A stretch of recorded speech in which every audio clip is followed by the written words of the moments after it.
to the Overheard podcast, recorded live in Banff. My name is Daniel Rudel. With me always is my co-host, Matty Rage. What's good? Let's go. Very, very special guest today. We're sitting down with Harvey Locke. Thanks for joining us. No doubt. For those that don't know, Harvey Locke is a Canadian conservationist, writer, and photographer. He's a recognized global leader in the field of parks, wilderness, wildlife, and large landscape conservation. He's the founder of Yellowstone to Yukon Conservation Initiative with the goal to create a continuous corridor for wildlife from Yellowstone National Park in the United States to the Yukon in northern Canada.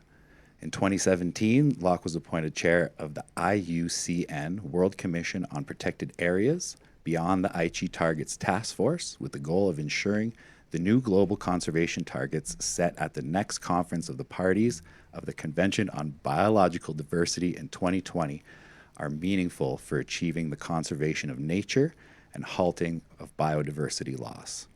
In 1999, Harvey was named Canada's leader for the 21st century by Time Magazine Canada. In 2013, he received the J.B. Harkin Medal for Conservation and the Queen Elizabeth II Diamond Jubilee Medal. In 2014, he was awarded the Fred M. Packard Award for Outstanding Service to Protected Areas by the IUCN World Commission on Protected Areas at the World Parks Congress in Sydney, Australia. Locke also received in 2014 the Gold Leaf Award from Canadian Council on Ecological Areas for his lifetime of extraordinary commitment and vision to advance the cause of parks, wilderness, ecological integrity, and landscape connectivity in North America and the world. He's also a co-founder of the Nature Needs Half movement. Welcome to the show, Harvey. Great to sit down with you again. Well, thanks. Yeah, quite the accolades. Jeez. That was very good. I was named one of Canada's leaders for the 21st century, not the leader. Oh, one of Canada's. Oh, man, It's I all thought I good. nailed it. But it's kind of embarrassing when you sit there to hear all this, but it's also thanks for doing the work. Of course. I don't think it's embarrassing at all. Great to sit down and chat with you again. We met last week, and we had a great time For chatting sure. about our town and some points that we felt we need to bring back up. One starting point I think we should dive into is your links to the town. Tell us a little bit about your family, your history here, and why should we listen to your opinion? Well, I think we should listen to everyone's opinion who cares about the place, but I'll give you the reason I'm so passionate about it and why I care so deeply about this national park and this town that is a national park town. My family's been here for a really long time. On my mom's side, the family came into the valley in the 1870s and settled at Morleyville, which was the first community between Edmonton and Montana, before the Mounties even came. And they were there for because of the McDougall Mission and so on. And my great-grandfather, James Irvin Brewster, came in, for whom Brewster Creek is named, and my grandfather, Ralph Harvey, came, for whom Harvey Pass is named. And my mom was the first person we know of to have been born at Lake Louise. And my dad grew up in town, and my great-grandparents on my dad's side are in the cemetery here in Banff. So I feel pretty deeply connected. I was born in Calgary.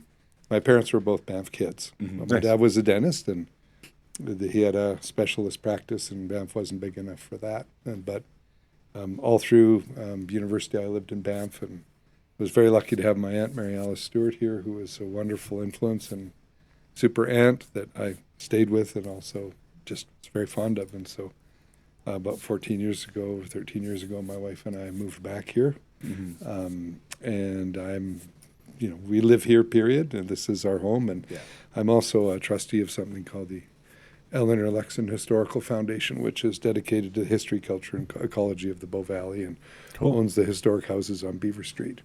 Very cool. But the opinions that I give today will be my own. Great point to make. Definitely. The opinions are our own.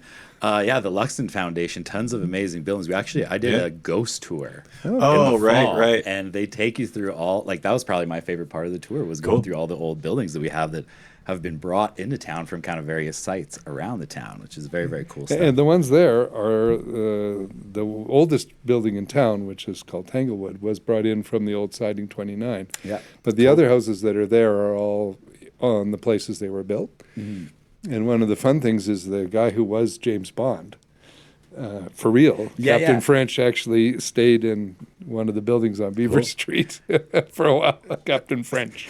Captain French. I like it. I've seen a painting of Captain French, and it was down in the industrial, what is now the industrial grounds.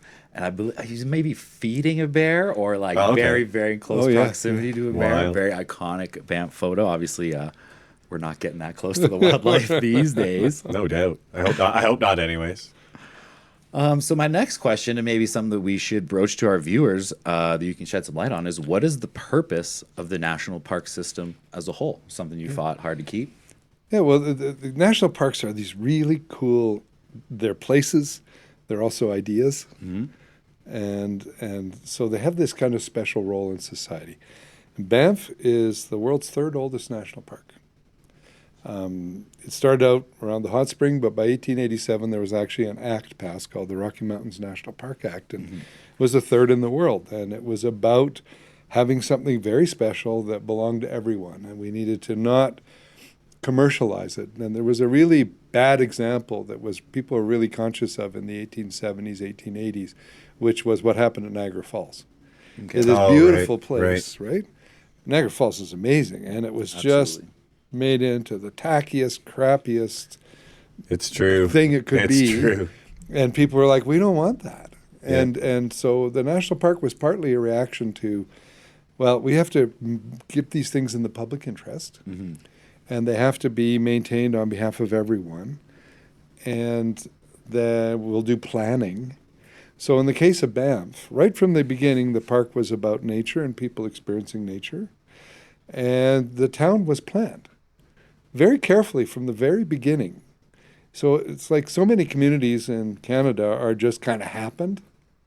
Banff was planned from the very beginning, and it was anchored on, this beautiful plan. If you come down Banff Avenue, of this you started the admin building, which was the old sanatorium before the 1930s. Have this killer view of Cascade Mountain. Beautiful. You turn the corner just slightly, and then you're starting to angle in towards the Fairholme Range, and then you have a killer view of the Fairholme Range. And none of that's accidental. It was thought through really well, and is also mostly set well back from the river, so they even thought about flood risk and stuff. The design of this place is very, very smart. No doubt. And it was centered around the attractions south of the river, like the hot spring, which at a time when these places were first built, that idea of taking the waters medicinally was very important. Absolutely. That whole, I actually read about that today in the founding of the town, where we talked about it actually in our last conversation. I believe you said a great quote that the native people would kill each other 10 kilometers away, and then they would jump into the hot tub and kind of bathe together and heal together. Yeah, it was a place of peace, and so even traditional enemies could share it, which predates white people, predates my family. And then the hot spring itself was found by some railway workers, and they tried to turn it into their private gain. Yes. And the government stepped in and said, no, we can't have that. We have to, have a public reservation here so that we don't have this public good turned to private gain. Absolutely. That's still relevant to the conversation 150, 140 years later. This idea that this is a public good. And what's really cool about national parks is as they grew, so first Banff, and then you get Yoho pretty early, and you get Waterton Park, and then you get Kootenai Park and Glacier Park, and then Jasper Park. To the north. Kootenai Park was actually sort of one of the last ones, and it was a deal where the BC government wanted a road through from Alberta to Windermere. So they said, well, we'll give you 5 miles on either side of the road to make a national park, and that's why it looks like it does. So there's these stories where everything has a reason, but fundamentally, in the 1930s, it was all consolidated under National Parks Act that has this magic provision in it, which is the national parks are dedicated to the people of Canada to be enjoyed and made use of in a manner that leaves them unimpaired for future generations. And that's sometimes called the dedication clause. And it's such a powerful bit of poetry as it elevates these places above my interest today into my responsibility to the future, but also that I'm enjoying it as a Canadian, not as a local who has prior rights over somebody who isn't local. Right. And that's really important to me, is this belongs to all Canadians. And then there's this thing called the World Heritage Convention, Yep. which Right. we signed up to and nominated Banff to, which says we manage this on behalf of all of humanity because it's so special. Nice. And I think that's the point that we want to highlight is we're all here for a reason, Oh, right? yeah. Whether you're into skiing or snowboarding or mountaineering or climbing, there's a feeling to Banff, right? And that's something I think we need to cherish and to hold on to. Maybe we're getting away from it with all this commercialization and kind of losing the point of conservation of what Right. it I was never originally meant for. understood like the point in coming to Banff for the weekend and then, like going to see a matinee for the afternoon. It's like, what do you do? Like, what you want to go sit? It's super nice outside and you want to go sit in a dark movie theater just because you can. I get it, but like, look where you're at. Like, go outside and hang out in the park or something. Like, grab a beer and a couple sandwiches and go have a picnic or something. Like, it's, I don't know. It's just seems. Well, Matt, odd. you're touching on something I think is really important to unpack, and that is, what is this place for? right. What's an appropriate use of it? And how do the people who come for the right reasons have the best possible experience? That's really the question for a national park. Right. The question for a national park is not anybody can do anything they want anywhere, and the market economy will dictate what happens. That's the rest of the landscape, but not national parks. Yeah, National exactly, parks yeah. are different than that. If you want to do whatever you want to do in Calgary or wherever, go ahead. Yeah. But in a national park, it's about nature. It's about experiencing protected nature. It's about enjoying protected nature, either because you want solitude, because you want to be with your family, because you want to see animals, you want to see fresh water that's unpolluted, you want to just be moved by the magnificence of the mountains and the spiritual vibe that you get from being in a place this great. And the challenge is to do that well. And that makes tourism legitimate in a national park. Oh, for sure. But it's that kind of tourism that's legitimate, not anything goes, Whatever stays in Vegas should stay in Vegas and should not try to come here. Yeah. Well, one concept that you broached, I think it was in Montreal when you're at the Trails Conference, about the concept of people moving through nature. And I think that was very interesting as the fact that it does have, humans have an emotional connection to moving and big traveling time. in untouched nature. You go for a walk down a trail in the woods with wildlife, butterflies. Like I remember one experience myself had at the Canmore Nordic Center where there was thousands of butterflies in one area. And it was like a breathtaking, life-changing moment for me. It was absolutely beautiful. And humans, we have a connection to nature in that sense that you're not going to get walking through a mall or a parking lot or a closed Banff Ave. Going to a matinee in the afternoon. You know how it goes. But yeah, it just seems, I don't know, we do have such a huge core of people that are here just to enjoy nature. But it seems like during the summer, like just the past even few years, it's like you got less opportunities to do those things while living here than like ever. Like you got to book a campsite 6 months out. You got to book a ticket to go see, pardon my French, a goddamn lake. You know what I mean? It's just like doesn't seem like we're on the exactly right path. You know what I mean? Well, I don't know. I think the tourism has changed in the sense of people want to go just take a picture at a lake instead of experience it or walk around it or spend the day there. I think like I've had family close to me come down and that's kind of what they want to do. They want to take a picture here, take a picture there, and just kind of move on just to kind of say you've done it. So I think that kind of has changed in the sense of the people that are coming to the national parks for what reason, like Harvey said, is it to experience that or just to come here to say you did it? You know? I'd say there's always been a little bit of that. I'd say Instagram has really deepened it. That sort of got to get the shot. I remember a time when I worked at the Information Center on Banff Avenue in the late 1970s and early 80s, all through my university years. I had a summer job at the Info Center and talked to an awful lot of tourists who came to Banff. No for doubt. 5 seasons I was in that building.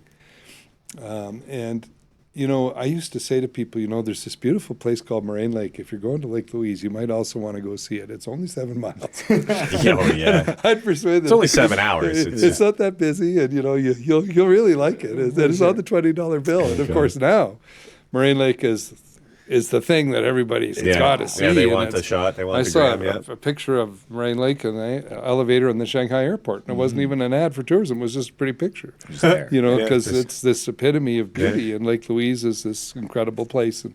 But, you know, I think it's good to talk a little bit about, you're talking about how busy it is, Right.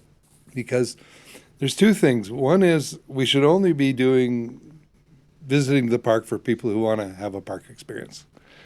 Yeah. Secondly, there's so many of those people that we have to start thinking about how we're going to manage that to give people a quality experience when they're here. True. And that's kind of new, although, you know, I was around when the trail permit system came in, where before you could just go. Yeah. Yeah. There was no restriction on, you know, you couldn't camp here. You could go.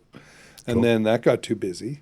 Wow. And so we've done it for trails, and now, you know, I think on a summer's day in Banff, when the town is just crawling with people and there's no place, you know, it's too busy, Yeah. we've and all the experienced it. gridlock and everything, and the cars and everything. I think we need to get to the place where we say, you know, I'm sorry, just like football games or Taylor Swift concerts or hockey games, and the inn is full. I'm sorry, I can't come in today. There's too many folks, and that would protect people's experience. But I do not think the solution is anything goes, keep cramming them in. How about we shut down Banff Avenue, turn it into restaurants so even more people can come up for an afternoon of strolling the mall and shopping and eating? And no, we don't need that. Well, I think that's a great analogy of Right. the football stadium or the concert of when is too full. And we've had business owners on before that do direct business in Banff that are correlated to how busy it is, and they say, we're good. Like, we don't need extra Oh help. yeah, you can't tell me in the summer that you need to be promoting Banff in any way, shape, or form. Like I've been here 11 years now, and it's just, it's like we don't need help But bringing who can people blame them, right? people here. Like you don't have to advertise. Like people already know it's already a world destination. It's not like, oh, we didn't put out a poster for this week, so we're going to get 40. Yeah, no, it's going to be 30,000 people in the park a day anyways. It doesn't even matter. But I think the question that's on my mind, and the big question that we wanted to talk about today, is where does the focus shift from commercialization and numbers Right. to conservation and ecology, which is what it's kind of meant to be. I know that's a pendulum, and it kind of swings back and forth depending on a variety of factors. But it's something we need to pay attention to. Oh gosh, yeah. I mean, the real thing that predates you guys coming to town is that in the 1990s we had a big boom in commercial development. Yeah. Late 80s, early 90s. The Right. government was actually giving away money for people to build more. No kidding. And Crazy. I looked into it, and there was $500 million worth of commercial construction permits issued in something like a 6-year period. Crazy. And I was then the president of the Canadian Parks and Wilderness Society, and I said, this is insane. We got to stop this. And so we had a very lively debate in the 90s about we're over commercializing this place. We have to stop. The wildlife was suffering. We had a wildlife corridor blocked that literally the wolves were on that side of town and the elk were on this side of town, and the elk were having babies in town to avoid the wolf. It was just really getting not very successful situation. And it was being pushed and pushed and pushed. And the town was starting to sit like a cork in the bottle in the valley bottom, if you can imagine, between the base of Cascade and the base of Rundle. There's sort of like a wad of development sort of straddling the valley that included on the other side of the highway the horse corrals, the cadet camp, the buffalo paddock, and the airstrip with people parking in their hangars there for recreational purposes. And it was literally blocking up the wildlife corridor. Absolutely. And so Yeah, no doubt. one of the big things that happened is there's a limit put on commercial development. Some stuff was removed to restore the wildlife movements. This is very important because there was, at that point, wildlife connectivity theory was a theory, but it wasn't. It was obvious, but it still needed to be proven. And the restoration of that corridor there on the north side of the town is one of the first examples in the world of you take stuff out and the animals will come back and start moving around. It's this famous study. Yeah. And it's a real success. And then that's also why, the Middle Springs thing has got an area you can't go, so the animals could get around that. So it was all makes part of sense. that debate, and I was very involved in this. And then there was this big fight about how much commercial development is too much. And there was a limit imposed of 350,000 more square feet. And, folks don't know this, but at the time that we were having that fight, the town of Banff's bylaw, approved by the town, would have allowed over 1 million more square feet of commercial in the town. Jeez. Wow. That's wild. So if you know Chinook Center, Yeah. that's on top of what was here. Wild. Where would that even go? Well, exactly. It would block. And it was crazy. Like that's And then we had this big debate, and finally it was cut back to 350,000 more, which is the build out we now have. Mm-hmm. So what's happened is we've now reached the point 30 years later of the build out that was allowed. And part of that build out that it created, which was really something I was happy about, these were very intense conversations. And this was like, I remember the Los Angeles Times covering it, papers in London, TV networks from Japan coming to cover the debate about commercial development in Banff Park. It was a big deal. Crazy. And, I was in the middle of it saying, stop. And what was decided was take those things out of the wildlife corridor, put a commercial cap on everything in the park, including the town, legislate the town boundary shut so you don't have this question of where you're going to put it sprawling. Yeah, exactly. You protect the park's values. And, it was really neat. There's what I call a period of peace where everybody who was in the combatant category at the time thought, okay, well, this has been resolved in a way that everyone can live with, some happier than others. And then, but we'll allow people to, do their commercial development within these rules. And people like me will shut up because, fair enough, that's what the peace is, and I believe it's good enough for the park. And then all of a sudden, in the last 5 years, we're talking about gondolas and parking lots and closing down Banff Avenue and let's go, no, let's not go. Yeah, No. chill, yeah. It seems No, like we're done here and we got to live within our footprint. And it feels to me that's a really important thing for us to be talking about. Well, it seems like that conversation's almost been forgotten, and they're ramping up. I don't want to call it an expansionist agenda, but that's kind of what it seemed for me. And in talking with yourself, we realized that you were a big part of that legislation in the early 90s that was put on the cap of development, which was my big point against the PED zone was you give a little, they're going to take a mile, right? So what's the next excuse? Well, as the park said, this is de facto commercial development. Like, come on, it's obvious. You're putting restaurants in the middle of the street. Absolutely. This is commercial development. And it isn't like, I'm putting a little patio in front of the 3 tables. Well, so what? I mean, I don't care about that. But I do care when you shut down Banff Avenue and replummet at the same time that you're arguing for more parking lots that will be stuck in the forest or in the grasslands of the valley so that you can close down Banff Avenue. It's like, no, we're not going there. And that's a big part of why there was this pushback against the closure of Banff Avenue this summer is that people who've been around know that where we are is a place that was essentially a negotiated peace of, there was a problem, there was a solution, people adjusted their business models to reflect that. And it had worked. And it worked. Yeah. And as you pointed out, Matt, we're not hurting for people. No, we're not hurting for people. We got lots of people coming here. Oh, People yeah. are making lots of money.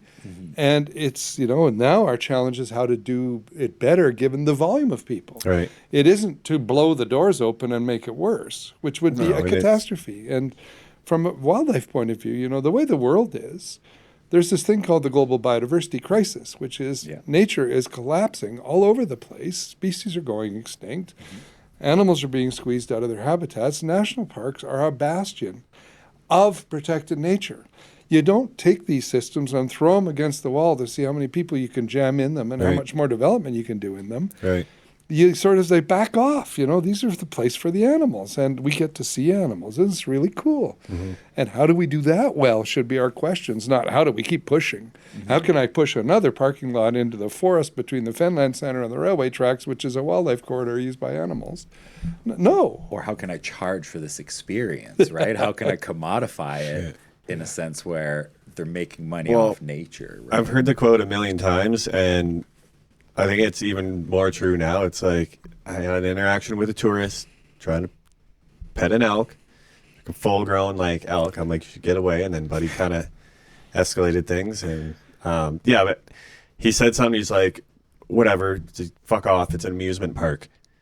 I was like, what? It's an amusement park, and it seems more and more Like, that's the mentality of our guests. Not to be a dick about it, but like, it seems like more and more people come here just think it's like this wildlife amusement park. You could just go do whatever you want. Like, you're going to go pet reindeers and feed bears sandwiches. And like, it's just, I don't know. It seems like that's more of like the let's go to Banff and it's an amusement park. That's a question of what you're marketing and Right, managing right, for, exactly. right? Like if people had more of a sense they were in a special place, they wouldn't talk like that. Right, exactly. But yeah. if you give people what they recognize, which is a mall stroll and shopping, Yeah. and you make that the focus of their experience, Right. then that's what they're going to perceive. And so, in a sense, we're actually cheating those people by not giving them the ability to embrace and understand what these special places are. Right, And right. Then this is kind of an interesting philosophical deal where you kind of go, what's my responsibility to the visitor when I have the privilege of living here? Right. And make no mistake, it's a privilege to live in Banff. We Oh, are big time. so lucky to Oh, big live time. here. And we have a responsibility that comes with that privilege to make sure that the park visitors have the best experience possible. Yeah. And we have a responsibility to the park to protect it because it's such a special place. Yeah, for sure. Well, I'm glad you brought that up. There's one program that I remember taking part in when I was first moved to town, which is called the Ambassador Program. Oh, right, right. So in order to get your discount on your season pass or whatever through your employer, you would have to go sit in kind of a little seminar that was put on by, I think, Banff Life, which was the organization that was doing it. It was Oh, a great right, right. seminar put on by a great local, at least when I went. And it kind of gave you all these little tips and how to kind of teach tourists without being confrontational and kind of pushing Right. them in the right direction. But a concept that we kind of touched on was that experience. What experience are we marketing to the world as the national park? And I think through the ego of man, we think, oh, the park is there for us. But it's very not quite the case. It's supposed to be there for the wildlife and the nature and the animals. Yeah, not it's for actually there. The way I like to frame it, Matt, is a national park is a place where people experience protected nature. protected Right. That nature. means it's protected nature. And it's an experience of protected nature. It's not you experience whatever the heck you want to do, which is the amusement park comment, or Right, right. Or I'm coming up manufactured. here to get blotto. Yeah. You know, On like Saturday, you know, yeah. you see the drunk number 1, drunk number 2, drunk number 3 T-shirts. Oh, yeah. And the, Bachelorette party. yeah. Bachelor And, party. you know, come on, that's not really a good use of a national park. No. You can do that in a lot of places. You don't need to do that here. Right. But more, but people can have a beer and have fun, and Right. even maybe get carried away. Why not? But the sort of when it becomes the focus Well, is right. when it's the problem. Right, when it becomes like, hey, where do you guys want to go get drunk for the bachelorette party? And it's just like, let's go to Banff. It's fun there. It's just a big party. Everybody likes the party. It's like, well, it's got that.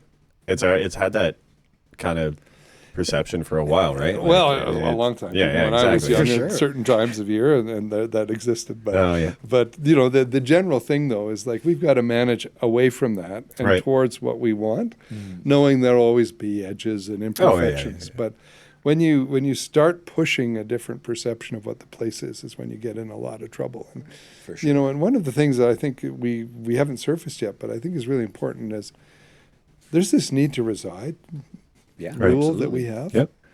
And people all over North America who are dealing with problems of tourism in beautiful places are jealous that Banff has that Right. because it controls and that we have this commercial development cap. These are fantastic things for Right. the community, for the town, for providing the best service. And frankly, they're very good for business. You got a Right. limit on how much competition you have. Absolutely. And that's something I think we really need to put back in front and center is that we need to be sure that that's kept there. And I don't know if you guys notice this, but most small towns like this that are, and I've been to a lot of them, so an Aspen or a Jackson Hole or a place like that in the Right. States, the only people who live in them are rich people. Yeah, we were just talking about that earlier. Like they'll bus people in to work. Exactly. Like people drive 2 hours just to go work there Yeah. because it's probably a And, good wage. and we right? have, like I live next door to people who work in hotels. Yeah. I love that. And you go to Banff Elementary School and you look at the composition of the students, Right. and it looks like the rest of Canada. Absolutely. It doesn't just look like one exclusive group of rich white people. It looks like the rest of the country. is there, and that's what the need to reside has given us. It's given Right. us a community that's still a community, Mhm. with a blend of people of various walks of life, and I really cherish that as well. The sense that this is a town that has some integrity in terms of Right. it's not just rich folks vying for the most expensive real estate. Well, It's more than that. it's also nice because it's almost like this is a special place to live. If you want to live here, you're gonna work for it, man. Like, it's not an easy place to be for some people. Like, it's the Banff probation period, 3 months, and you got Banffed way too hard, and now you're going home. We've seen it numerous times, and it is what it is, right? Like, you got to work your absolute ass off here for most of the year. Like, it is what it is. It's not a chill, relaxed place most of the time that everybody seems to like think it is. Like, when you see promotional stuff for Banff, before I moved out here, I was like, oh, it's probably just super chill and laid back. And then you get here in the summer and you're like, no, why? How is this even? How is this many people allowed in one spot? It doesn't even make sense. Like, if something happened, it would be like absolute chaos. If they had to just be like, everybody out of downtown now, it would, like, in the summer, it would be fucked. Like, it would just be insane. Well, I think it's more like the greed factor has really taken a toll on the end user's experience. Oh, right? big time. Like, that's the big thing. Yeah. And I think, like we said earlier, when is enough enough? We did breach this question with the counselor, and they said legally, being that we're on the Trans-Canada, that letting people in or not letting people in would not be an option. That's not true. Due to legal reasons. That's not true. Yeah. No, where did that come from? No, we're not on the Trans-Canada. We're off the Trans-Canada. That was There would be ways to manage that. That's not. I don't buy that for a second. This idea that we're victims of, we just have to roll over and allow the place to get overwhelmed. Yeah. No, we're not.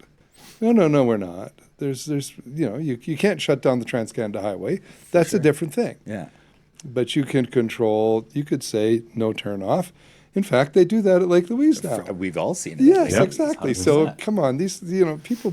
I don't know where that came from. I think it's just quick to paint it with an impossible brush. Yeah. Look at but- the visitor numbers we had the past few years. It was just insane. Like, when we had Bunny on, it was like in the Parks it's Canada just Planning nuts. Forum, they showed a graph of the Banff visitation, and it's a parabolic arc. Oh, it's insane. Yeah, exponentially it's- going up. There's a little dip in COVID, but even during COVID, over 4 million tourists, which is insane. Yeah, well, one of the things that's interesting, you guys have been around for a while now.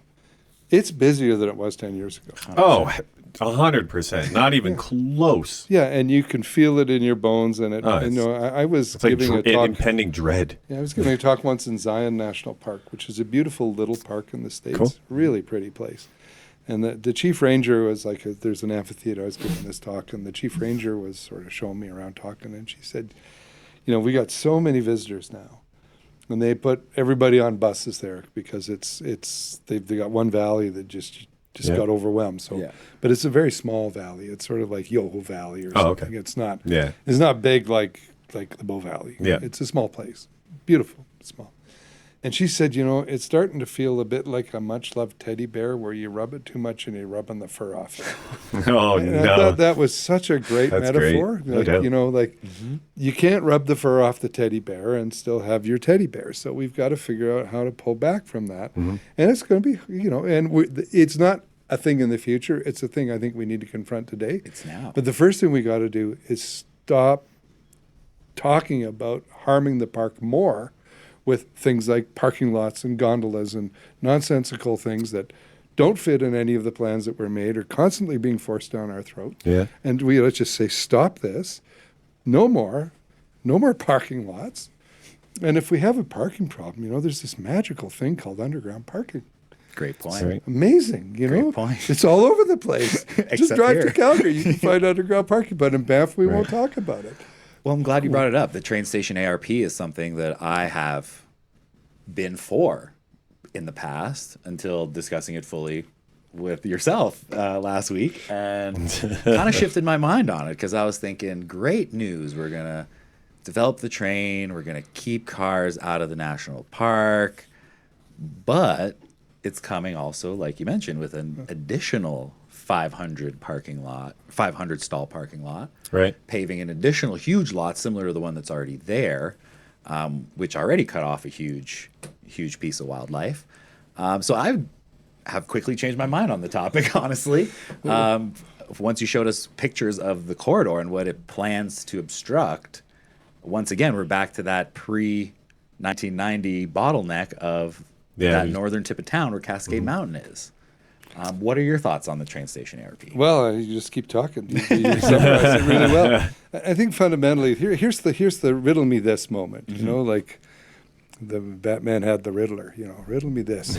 Why do you need a new 500-car parking lot if the purpose of the train station is to get cars off the road? You don't need a train station and a parking lot. Very good point. It's like that's about something else. And that's about expanding the footprint of the town with a parking lot and avoiding, for example, having a conversation about if we have to accommodate that many cars, why don't we put them underground, maybe in a place like under the high school playing field, which is going on at the SAIT campus in Calgary. Have a playing field with a parking lot under it. So there's this already is an done example. all over the place. Yeah. We could do that easily, but we're not able to have that conversation. The town refuses to open up that conversation because their vision is push the town out, put parking lots in places that are now natural, and that's not appropriate for a national park. And this gets back to what the town is for. The town sometimes behaves like it's fighting the park because it has its own reason for being, and the park is somehow oppressing it. That's complete garbage. That is a dynamic that's played out, that's painted by some people in the community. The Parks Canada is this big thorn in the side and doesn't want to play ball and doesn't want to, just basically is against everything. I urge everyone to look at the Town of Banff Incorporation Agreement, which is what creates the town. And the town is created by Parks Canada, and the federal government allows municipal planning laws to apply. It allows the town to exist, and it sets the purposes of the town. Right. And the purpose of the town is to serve the park. The town does not have a life of its own. And in fact, the town can even be canceled on a certain amount of notice that just say the Parks Canada and the federal government say, we're done with this, we'll take back control of it. Crazy. And this idea that the town somehow has its own life and is being oppressed by the park is kind of like sometimes when you watch, like, what is that guy south the border saying some days? It's like, this is crazy. Yeah. Like, it's passing for a conversation now, which I just find beyond belief. The town was created to serve the park. Right. For the first 100 years of the park, there was no independent town. There still is no independent town. There's now a town that's allowed to exist under special circumstances to serve the park. Right. And now the town is pushing, saying, you have to allow us to kill more of the park for more parking for our town. Like, no, we don't. Well, I've pulled up a few things in the town plan. So this is a document that the town put out. Number one, under our vision, the third sentence goes, we will cultivate Banff's uniqueness while embracing opportunities to enhance our economic health, diversity of lifestyles, and ecosystems. That's a huge problem for me, right? How is that serving the park's vision or the park's goal Yeah. while embracing opportunities to enhance our economic health? I feel like that's a big... Like, well, how Big much red more flag. healthy do you want? Like, name me one other town with 7,000 people in it that brings the amount of cash through or people through that we do. Like, I don't think there is one. Like I said, that little town my parents grew up in, they didn't see 6 million people last year. They haven't seen 6 million people in the last 6 million goddamn years. It's insane. It just doesn't make any sense. It's like, how much more money do we need to bring in, like, to operate the town site? You know what I mean? Like, I think we're good. Yeah. Like, we probably have a surplus, if anything, of, like, we're far better off, like Harvey said, than any other town this size, like worldwide, pretty much. How much more do you want? Like, how much? It's not a monopoly. It's a national This is park. really an interesting point to me that you're making. So, my goal is to enhance my economic well-being. No, it's not. No. My goal is to serve park visitors, and thereby there's an economic return that makes the service available. Business need to make. It's not an objective in a national park to enhance your economic viability. I would Yeah, agree. that doesn't make any sense. And that's where it gets squirrely. And you can even see the town uses language like, well, we have competing jurisdiction with the park. No, you don't. You're a completely subordinate body to the park. You exist to serve the park. You have no existence beyond the park. That's crystal clear in the law, crystal clear in the agreement, and crystal clear as a matter of logic. It's inside the national park. We're here because of them, not the other way. It's not like the other way around where we're like, oh yeah, the national park is here because of us, so you better like frig off and let us do what we want. It's like, well, no, dude, like if we wouldn't be here if it wasn't and the for other that. You know funny what I mean? line you hear is about, oh, those evil people in Ottawa. Right. You know, telling the local people is what to do. People try to work that angle too. What They nonsense. don't care. National Park predates the province of Alberta. Banff Park is older than Alberta. Right. The town of Banff is, I mean, this is a very, very old Canadian institution that belongs by law to the people of Canada. The people of Canada have paid for all the trails, pay for the park service. And yes, Banff generates revenue now that offsets that and actually spreads money around the park system, which I think is great. Absolutely. But this is not ours to proclaim our economic needs. It's ours to be privileged to be in, and everybody does very well economically. Thank you very much. No doubt. Absolutely. And some of that's because people do an excellent job in what they provide, and good for them. But my goodness, this idea that it's an objective Right. as opposed to an outcome, that's where you get squirrely. And, you know, I have an expression I like to use about the town of Banff, which is, Banff is at its best when it's a worldly national park town, and then it's at its worst when it's a greedy small town. Yeah. Absolutely. You know, and you can actually feel that energy sometimes. Sometimes based on the event that's going on in town, you can feel that energy. Yeah, and you know, like, what a privilege to live in a place that it moves me to go outside. This morning I was moved looking out the window of my house. It was And beautiful. moved Yeah, when it I was, walked yeah. to work. It was like, oh my God, I get to live here. And this is an element, like, you know, where is our conversation not about my economic growth, but about how do I ensure that the spiritual connection I feel to this place Absolutely. and the spiritual, you know, the sense of being lifted by being around this beauty and being in this air that blows and smells so good and having wildlife around me and just this sense of I'm belonging to the world in some different Right. way than just as a commercial unit. You know, that's the conversation we should be having more of. How do we have visitors experience that? How do we all remember that ourselves? Right. And this is this place has got amazing energy. Rivers come together here. Right. It's a powerful place, and it's not about money. For sure. I think it has rapidly become about money. So how would we impart that onto guests that are coming? How do we ensure that everyone leaves with that spiritual takeaway that this place is special? Well, a lot of them are coming here with it in mind because national park visitors come to be uplifted. But there's a subset of visitor that you can attract if you build commercial attractions that are designed to be the attraction. Right. Yeah. So this comes back to what are you doing? And in a national park, you build attractions that are about the park. You don't build attractions that are about the attraction. Fair. So Smart. that was my objection to the Banff Avenue stroll thing. Yeah. You're creating an outdoor shopping promenade, restaurant business thing, which is a delightful experience in Calgary, has no business in Banff. Banff Avenue should be there to service the park, which was what it was built for in the first place, and the entire town was planned around it. Yeah. And to get to the attractions south of the river, which are, you know, the hot spring, the Bow Falls. There's now a commercial gondola. You have the Cave and Basin, the origin of the parks. You know, the Banff Springs Hotel, which is the iconic hotel. All that stuff, the administration ground and the gardens, that's all part of the park that 100%. visitors should be allowed to and be invited to enjoy.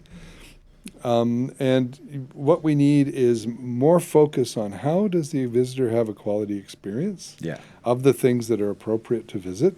How do we manage the fact that some days the inn is full? Yeah. And we've got to deal with this. And other places are dealing with it too. Like all the world's top tourist attractions are Right. experiencing the same overwhelming problem.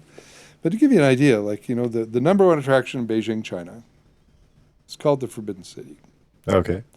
And you go down to Tiananmen Square, and there's the Forbidden City where the emperors lived for X number of 100 or 1,000 years. Cool. And it's now open to the public. Oh, And this okay. thing is huge. And it's the thing you go to Beijing to see. Like it's one of the great sort of cultural attractions. They have a quota. Like I think it's 80,000 people in a day. Oh If my you don't God. get a number, you don't go in. Crazy. I've been turned away, but when I got in there, it was good. Nice. Another place is the Alhambra of Granada, Spain, southern Spain, the most beautiful sort of building in Europe. One of the number one attractions of all of Europe is the Alhambra, which is this beautiful Islamic architecture set beneath the Sierra Nevada mountains in this Oh, wow. lovely Andalusian town in southern Spain. For sure you've seen pictures of it. Cool. It's sort of your fantasy of what that should look like. Yeah. Well, you go there. First thing they do is underground parking. No kidding. One. I parked underground Of there. course. Amazing. And then the locals have the ability to use their cars a little more. But, you know, they manage it.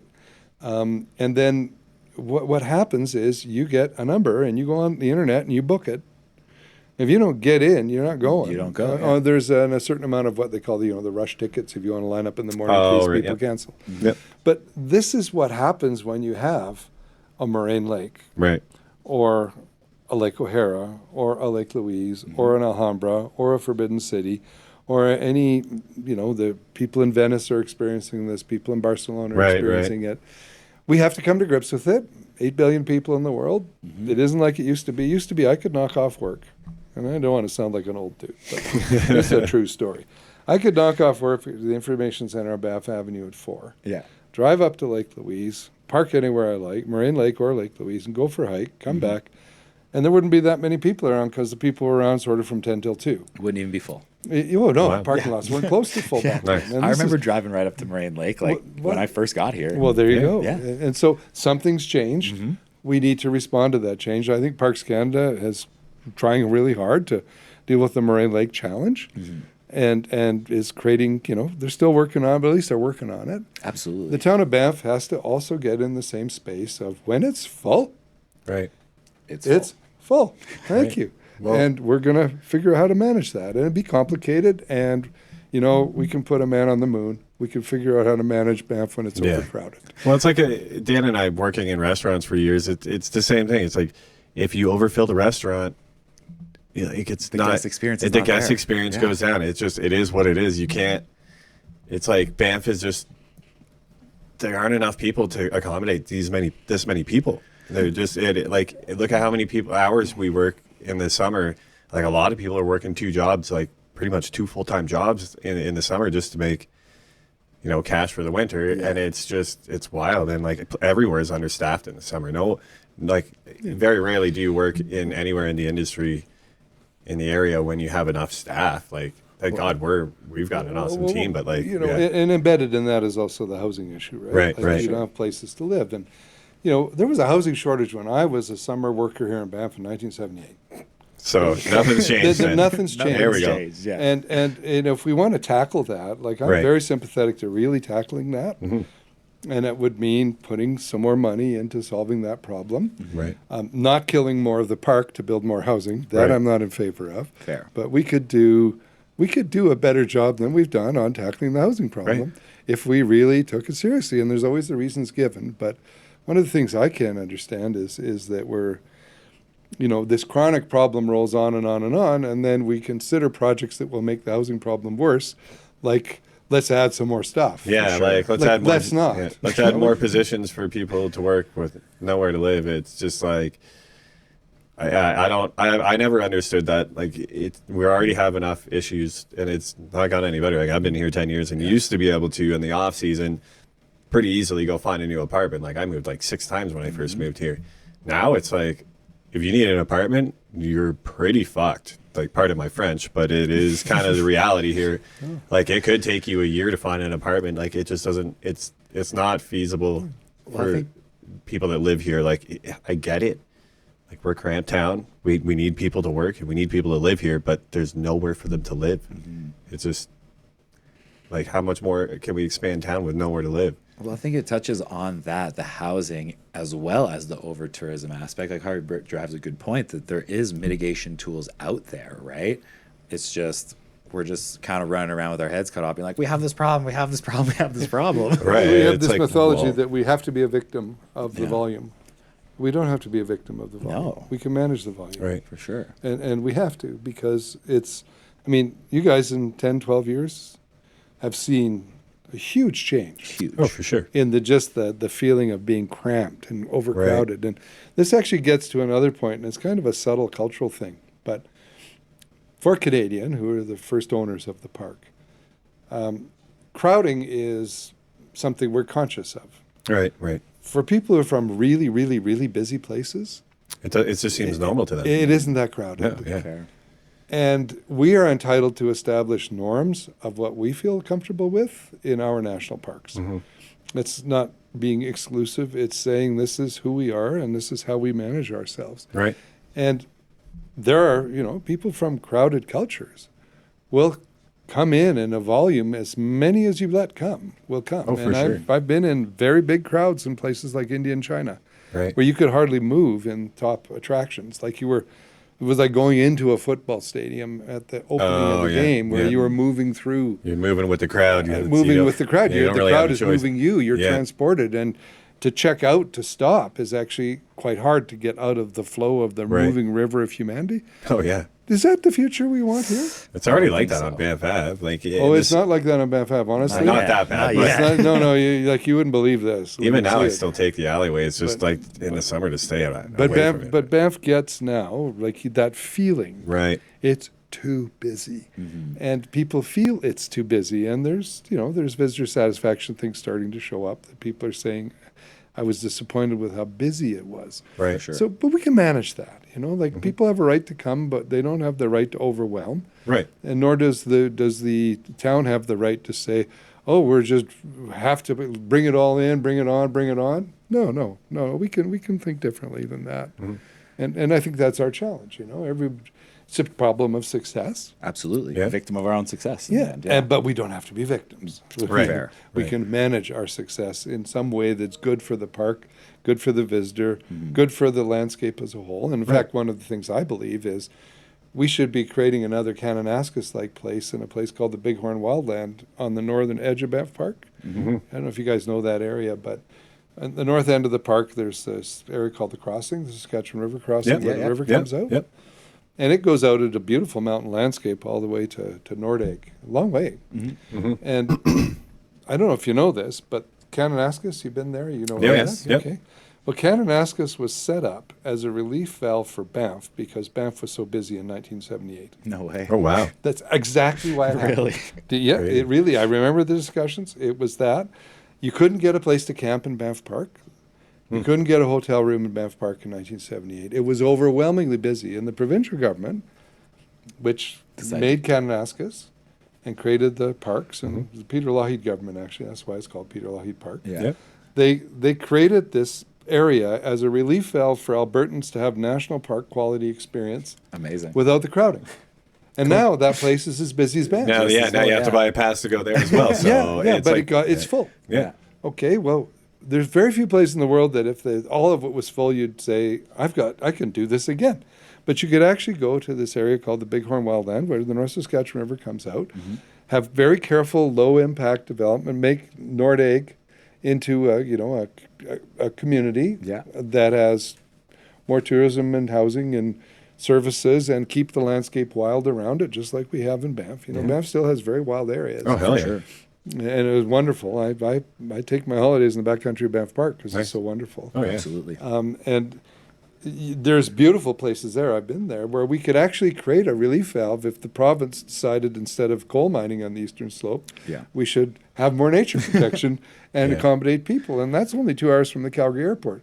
We don't have to think of Banff as this place that's just going to be victimized by the tide of humanity. We could Right. actually act the way we did 40 years ago, create Kananaskis. Well, that was actually 50 years ago almost that decision was made. Yeah, no doubt. Scary. But we could do stuff like that. We could imagine ourselves wanting to solve the problem in a good way Absolutely. rather than being victims. Yeah. I think that's a good way to look at it. And not being victims, I think, is probably the first kind of mentality that we should Yeah. have facing the problem. One thing that we talked about the other day, it was a great analogy. It was questions about progress. And again, people that are against certain projects, especially in the past, like the PED zone, were painted out to be anti-progress or, old larks that, don't want things to change. What would your response to that be? Like your analogy of the squash game, I think we discussed, was fantastic. Oh It yeah, needs to be shared. right. That was awesome. That was great. Well, yeah, I mean, progress doesn't consist of more of. Mm-hmm. Progress consists of doing what you want done better. Absolutely. Right? And that's a really fundamental point.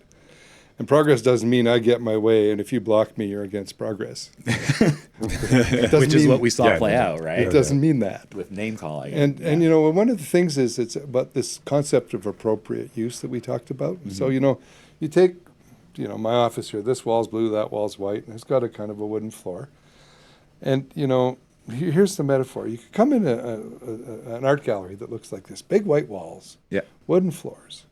And you could just say, you could walk right up to the wall and say, oh, yeah. And you say, excuse me a moment, I'm going to take down all the paintings, stack them in the corner, and, I'm going to get out my squash racket because it's perfect for squash. It's got a hardwood floor, it's got a big white wall, let's play squash. Why not? Progress. Well, of course you'd say, no, multi-use. Yeah, you'd say, people have a right to do what they like. Yeah. Who are you to legislate taste? Whoa, this is an art gallery. You don't play squash in art galleries. See, people come here to appreciate the art. That's the experience. It's not a squash court. Right. Absolutely. And the metaphor's not mine. It's a great professor of parks, Jim Butler, who came up with it. And I've always thought it was such a great example of appropriate things in appropriate places. That's progress. Mm-hmm. Doing a better art collection is progress. Doing that kind of thing is better. And that's how we have to think about this stuff. And when it comes to Banff, how do we be a national park community that does it better? Right. That's better for the visitor, better for the worker, better for the resident, and most of all, better for the park. Because the park is the thing that animates the whole thing. Mm-hmm. And I think if every conversation was about what's the best thing for the national park and for the national park experience, that if every conversation was animated by that, we'd be quite creative. It would be quite fun. But when people are pushing for their own self-interest, no, that's not what these places are about. I would agree with you there. And it's a big part of why we wanted to have you on, was to share that mentality, because we think it's kind of being lost. Like the glitz and glam of Banff, Vegas, I think is slowly taking over the wildlife sanctuary aspect to it. For sure. It's something that we need to be more conscious of, especially as a younger generation coming up. And to be the stewards of this place is kind of a concept that's being lost. Well, this came up, my friend Leslie Taylor and I were talking about this. Maybe it's time for us to renew our vows. Right. And the vow being, I have the privilege of living in this national park. Mm-hmm. I live in one of the most beautiful places on the earth. That's a privilege, and the privilege carries responsibilities. It should, yes. And some of the things that we've agreed to and we've honored for years, there is a need to reside. You don't get to have a second home in Banff. Mm-hmm. We need to say that that's a good policy and reaffirm it. We have a legislated town boundary, which is what constrains us from sprawling and killing more of the park. Yes. And getting bigger and worse and worse. Mm-hmm. And so we need to reaffirm our commercial development cap. And then the commercial development itself needs to be, it's done. We got there. We had a plan. We had a braking distance. From the 90s, we said we're going to stop.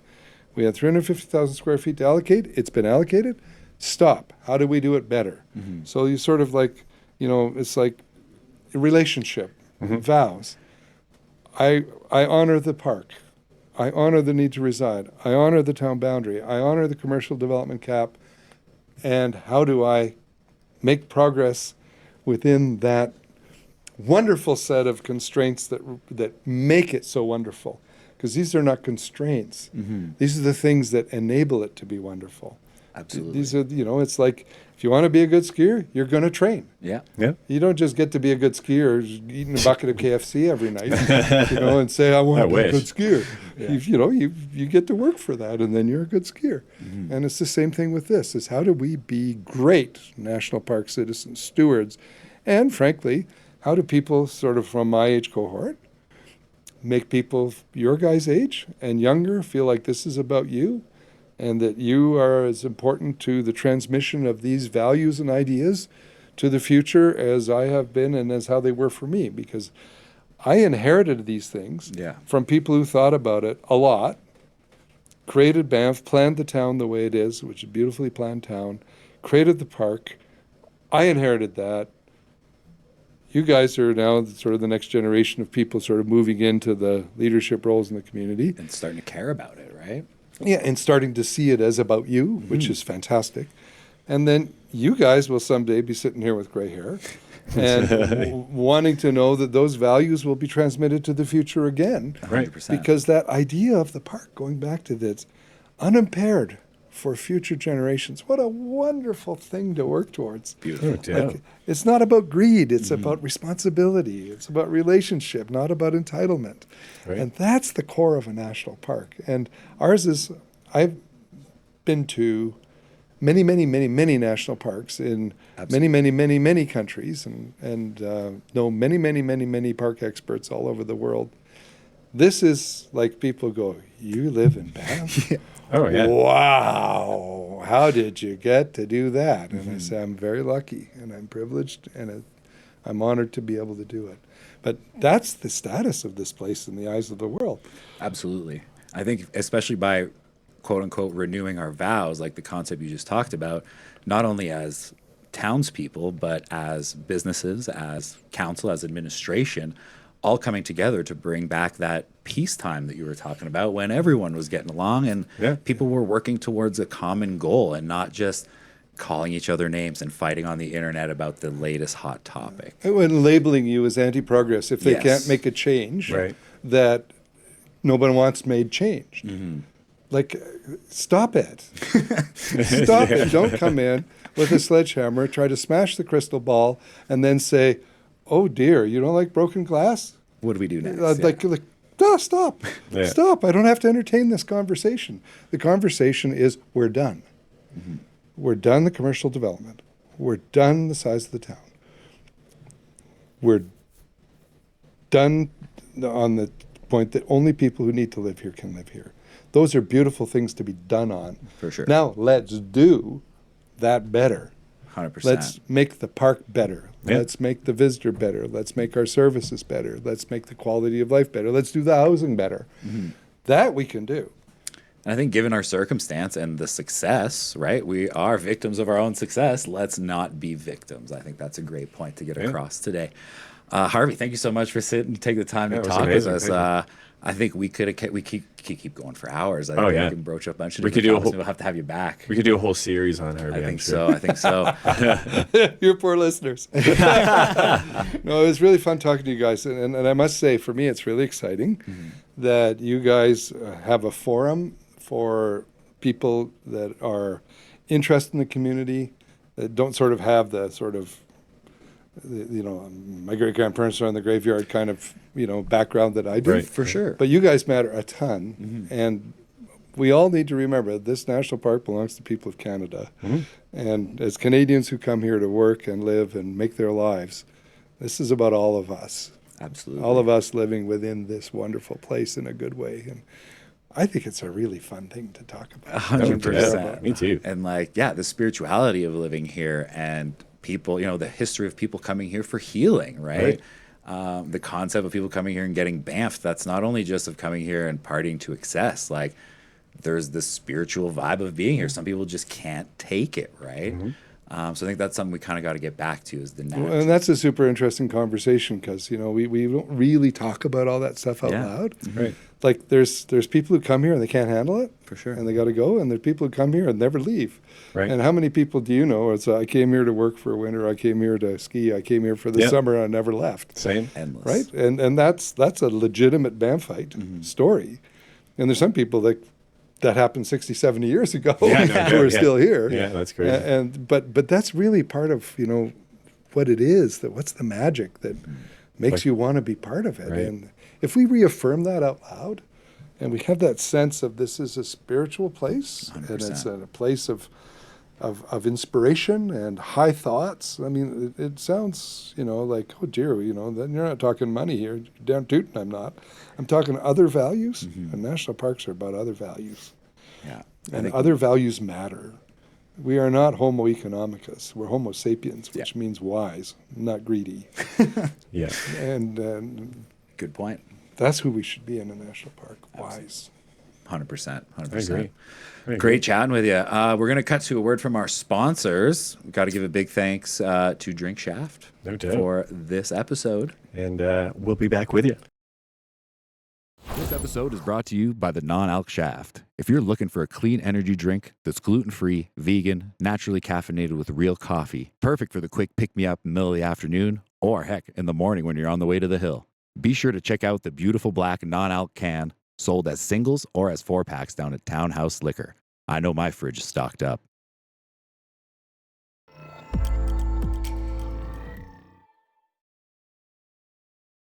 Right, and we're back. And we are back. Well, Harvey, thank you so much for coming in and chatting with us today. Equally as great as our first conversation, I think, if not better. No doubt. Next week, we're going to be diving into some more town stuff. So we've been kind of on some Around the more 10th. serious topics these past few weeks. Next week, we have Cindy Geisler, a representative from the Women Nancy Paw Foundation, coming Cool. by. Very cool. She's going to talk to us specifically about the $30 million donation made for the SATE program. Oh, right. That's going to be coming to Banff in the YMCA, YMCA, building. right. So I heard about that. Bringing schooling to Banff. We're going to talk about that, what goes into $30 million and what that will produce in the town of Banff. No doubt. Hopefully good things and ecologically sensible things. But we'll find that out next week. Thanks again to Harvey for sharing your insights. We hope to have you back on again. And like every week, See you next Tuesday.